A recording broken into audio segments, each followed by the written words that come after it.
गृहस्थाश्रम में रहिए तो हम वहाँ रहते, इतना यह विचार आया, हम विवाह करते। भगवान नारायण ने जब यह मन का भाव देखा तो विचार किया कि हजारों वर्ष तपस्या भी कर ली, फिर भी एक गृहस्थाश्रम में जाना चाहते हैं। कोई बात नहीं, भगवान ने सोचा हम जाएंगे, दर्शन देंगे, पूछेंगे कर्दम ऋषि से। भगवान नारायण प्रसन्न होकर के दर्शन देने के लिए समाधि में लीन थे कर्दम ऋषि। जैसे भगवान का वैद्य को प्रकाश कर्दम ऋषि के चेहरे पर पड़ा, ऐसा लगा सामने कोई है। नेत्र खोले तो भगवान के दर्शन के लिए लक्ष्मी नारायण भगवान के चरणों में प्रणाम किया कर्दम ऋषि ने। भगवान कहने लगे हम आपके तपस्या आ गए हैं, भगवान से क्या मांगे। कर्दम ऋषि ने सोचा भगवान तो अंतर्यामी है, सब जानते हैं, कहीं हमारे मन का भाव भी समझ गए होंगे कि हमारे मन में एक विचार आ गया था कि हम गृहस्थाश्रम में रहें। ऐसा सोचने के बाद कर्दम ऋषि चरणों में गिर पड़े, प्रार्थना करने लगी, कहा प्रभु हमसे अपराध बन गए, हमारे मन में विचार आया था कि हम गृहस्थाश्रम में रहें, लेकिन आपके दर्शन करने के पश्चात हम गृहस्थाश्रम में रहना नहीं चाहते, हम फिर से आपका भजन करना चाहते हैं। भगवान कहने लगे कर्दम ऋषि से कर्दम अब आपको गृहस्थाश्रम में रहना पड़ेगा, इसके बाद आप भजन करेंगे। कहा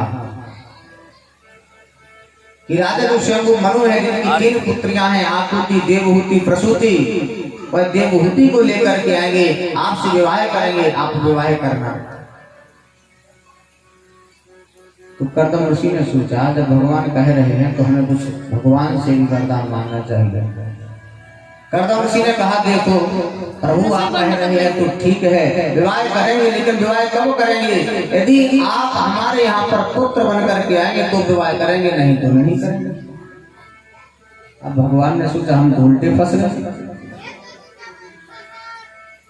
हमसे कह रहे हैं पुत्र बन करके आओ।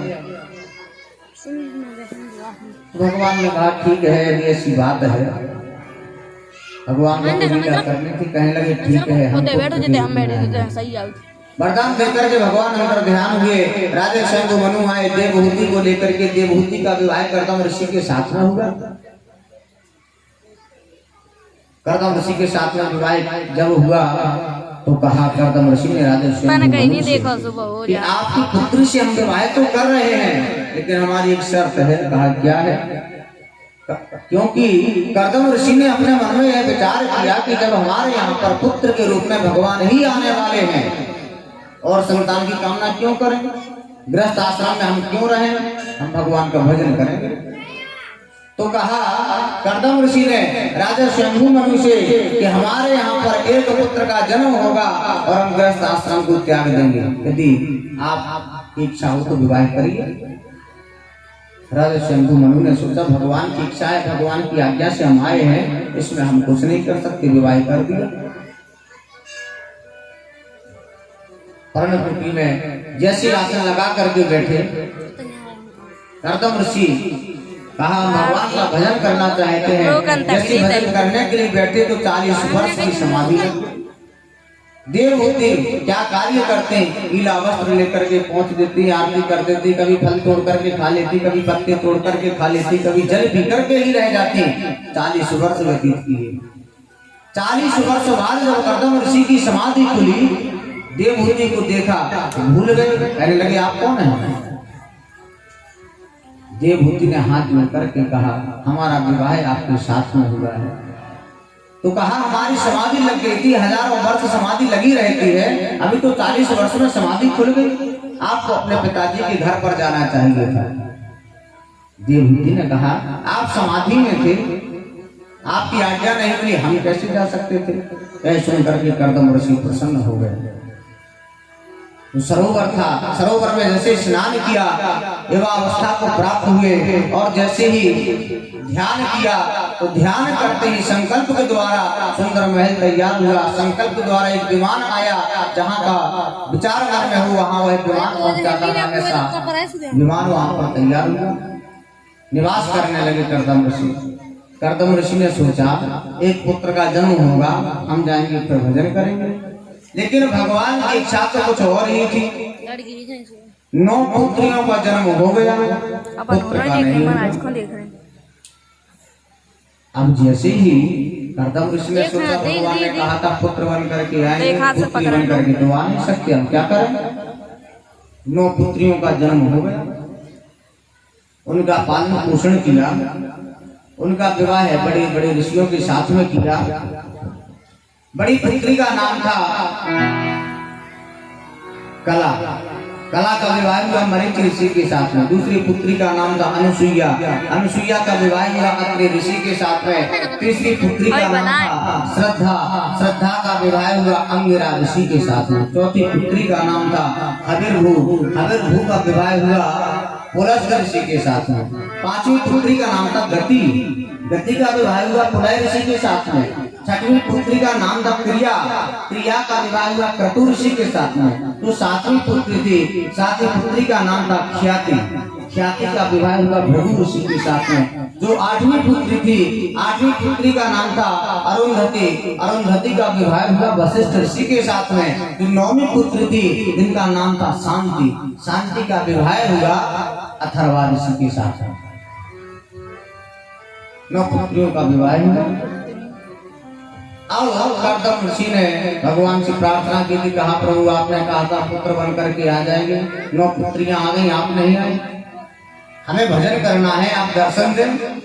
जब प्रार्थना की तो 10वीं संतान के रूप में करदम ऋषि माता देवहूति के यहाँ पर कपिल भगवान के रूप में भगवान अवतार लेकर के प्रकट हुए। बोलिए कपिल भगवान की जय। कपिल भगवान का जैसे ही अवतार हुआ, करदम ऋषि प्रसन्न हो गए। कहा आपकी यही झांकी हृदय में बसा करके भगवान का भजन करेंगे। भजन करने के लिए निकल पड़े। माता देवहूति ने विचार किया, जो बहती हुई गंगा में हाथ नहीं धोता वह समझदार नहीं होता। 9 पुत्रियों का जन्म हुआ, विवाह बड़े बड़े ऋषियों के साथ में हो गया। भगवान हमारे घर पर आए, कुछ ज्ञान लेना चाहिए। स्नान कराया, सुंदर वस्त्र पहनाए, आसन पर विराजमान किया, अपनी पुत्रियों को बुलाया, सभी को बुला करके बैठ गए और प्रश्न किया कि हम आपसे कुछ पूछना चाहते हैं।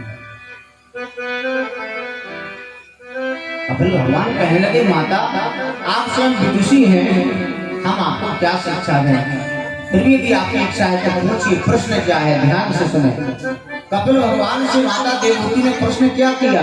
प्रश्न यह किया, निर्विघ्नं करां भूमं दशदन्द्रियतर्षणा येन शुद्धाभ्यमानेन न प्रपान्धं तमः प्रभु। प्रश्न यह किया कि आप यह बतलाइए, जो इंद्रियां हैं, 10 इंद्रियां हैं, 5 ज्ञानेंद्रियां, 5 कर्मेंद्रियां, इन इंद्रियों को वश में कैसे किया जाए, मन को वश में कैसे किया जाए, मन भगवान के चरणों में कैसे लगेगा। प्रश्न यह किया क्योंकि जो प्रत्येक इंद्रिय है, प्रत्येक इंद्रिय व्यक्ति को अपनी अपनी तरफ खींचती है। जैसे नेत्र है, कुछ देखना चाहते हैं, कान है कुछ सुनना चाहते हैं, ये जो जीव है, रसना है, ये जो इंद्रिय है, अनेक प्रकार के पकवान खाना चाहते हैं। सोचा कि यह जो सब इंद्रिय है अपनी अपनी तरफ खींचते हैं, इसको बस में कैसे किया जाए। तो ध्यान से सुने, कपिल भगवान ने उपदेश दिया, समझाया। कहा जो इंद्रिय जो मांगती है उसे देना चाहिए, लेकिन प्रत्येक इंद्रिय का मुख भगवान की तरफ मोड़ देना चाहिए। नेत्र है, कुछ देखना चाहते हैं तो भगवान को दर्शन करो। भगवान ने सारी सृष्टि को बनाया है, जब सृष्टि इतनी सुंदर है तो भगवान कितने सुंदर है, उसका स्वरूप कितना सुंदर है, दर्शन करो। यह जो कर्णेंद्रिय है, कान है, तो सुनना चाहते हैं तो भगवान का नाम सुनो, सत्संग सुनो, कथा सुनो। यह जो रसना है, जीव है, इसको यह जो मांगती है इसको देना चाहिए, लेकिन पहले भगवान को भोग लगना चाहिए। और एक बात का ध्यान रखना चाहिए, हर घर में भगवान का स्थान होता है, सभी के घर में है। और यदि किसी के घर में भी भगवान का स्थान नहीं है, वह घर नहीं, वह शमशान के समान माना जाता है। जिस घर में भगवान का स्थान नहीं है वह शमशान माना जाता है। हर घर में भगवान का स्थान होना आवश्यक है, और जिस घर में भगवान का स्थान होता है उन्हें ध्यान रखना चाहिए। जिसका भोग भगवान को लग सकता है वही भोजन हमारे घर में बनना चाहिए, क्योंकि भगवान हमारे घर में है, तो हमारे घर में वही होना चाहिए जो भगवान के लिए आवश्यक है। कपिल भगवान ने कहा प्रत्येक इंद्रिय का मुख भगवान की तरफ मोड़ देना चाहिए। समझा करके कहा हासम हरेर वनिदाखिल लोकते शोकासु सागर विशोष मृत्युदारम सम्मोहनाय निजम निजमायस्य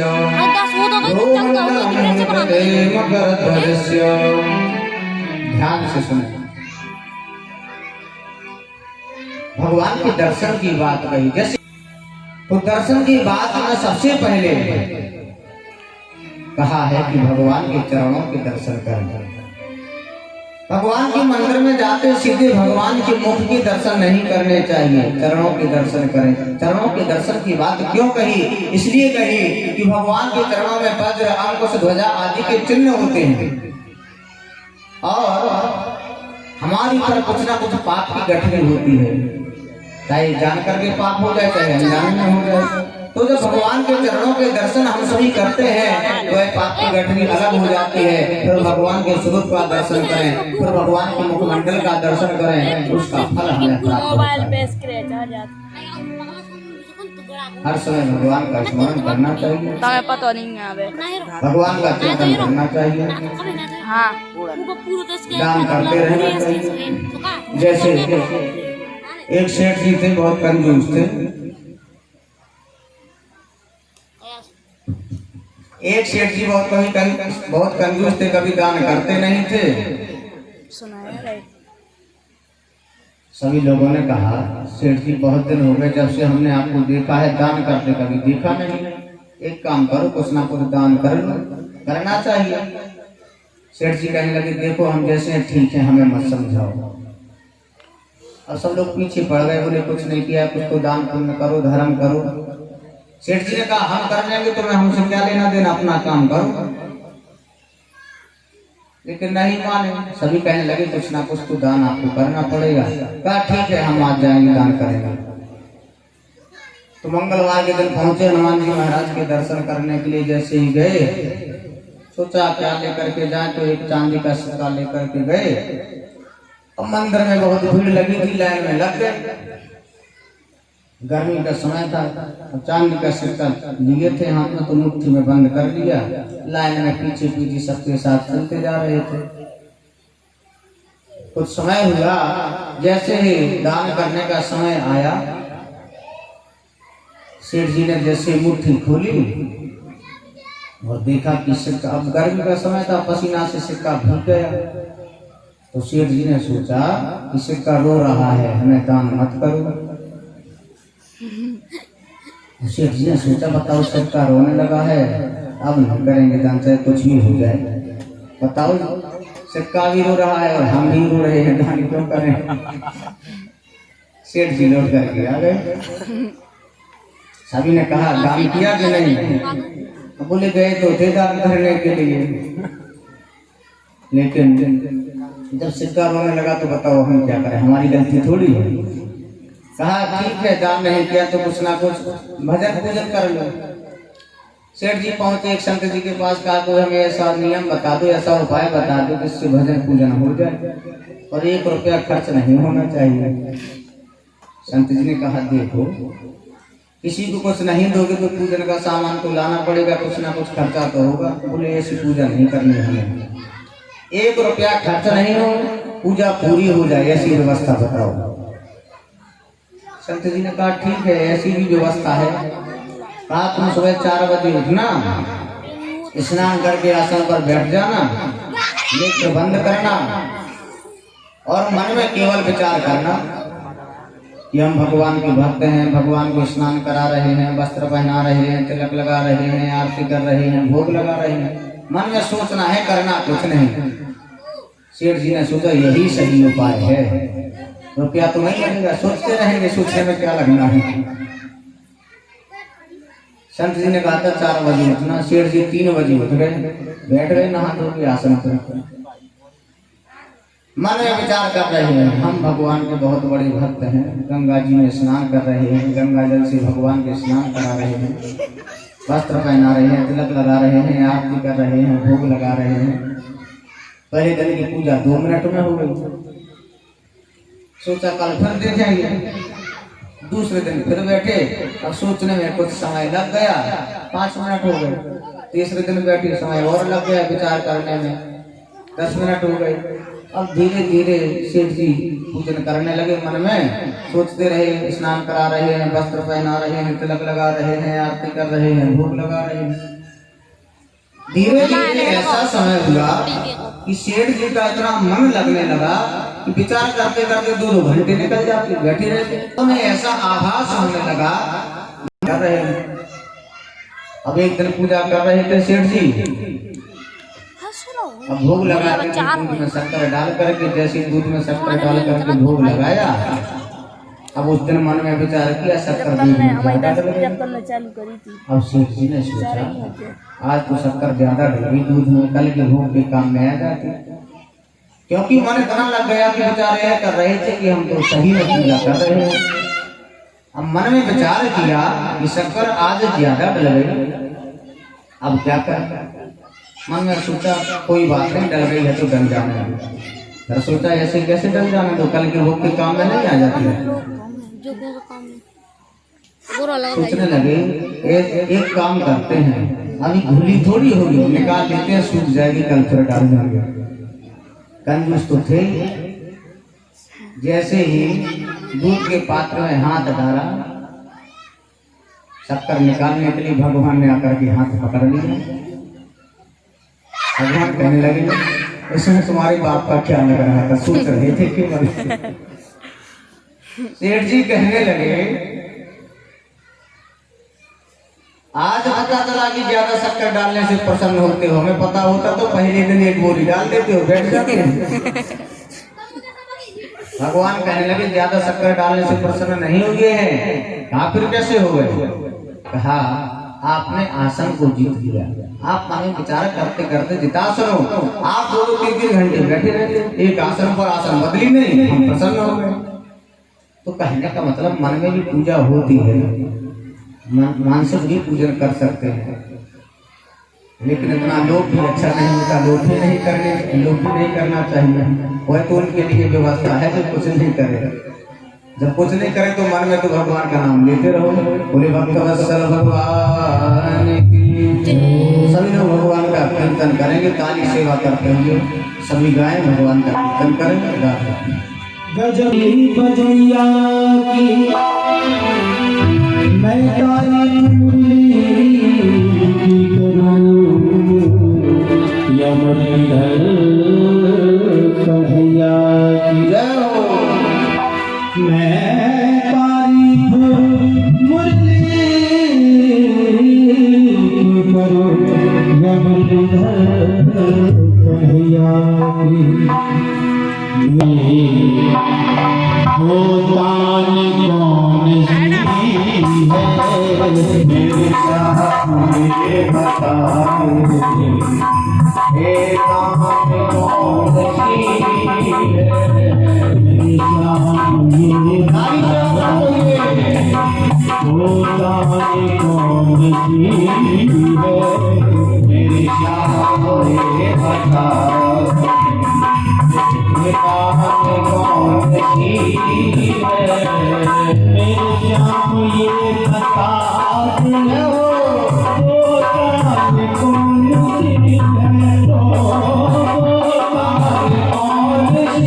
कौन सी है, मेरे श्याम ये बता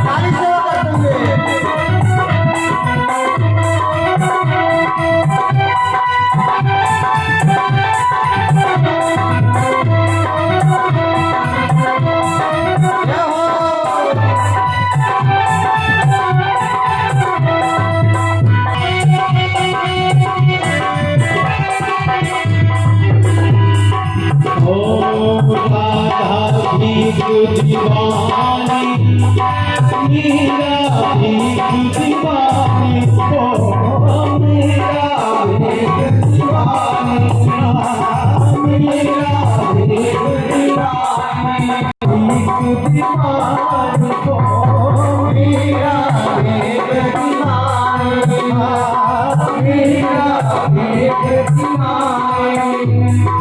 बन गई एक जोगन, बन गई है एक रानी हो, बन गई है एक रानी हो, बन गई है एक रानी। मेरे कांवरे रंगोगे, मेरे कांवरे रंगोगे, मुस्कान कौन सी है, मेरे सामने बता दो कौन सी है।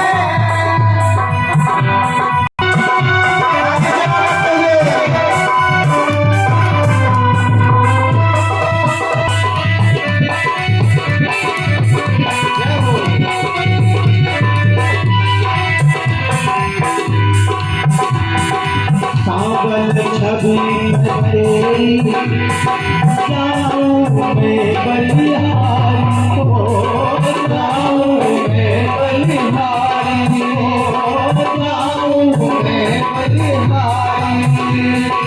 गोरी गोरियां भी जाएगी बलिहारी हो, जाएगी बलिहारी हो, जाएगी बलिहारी।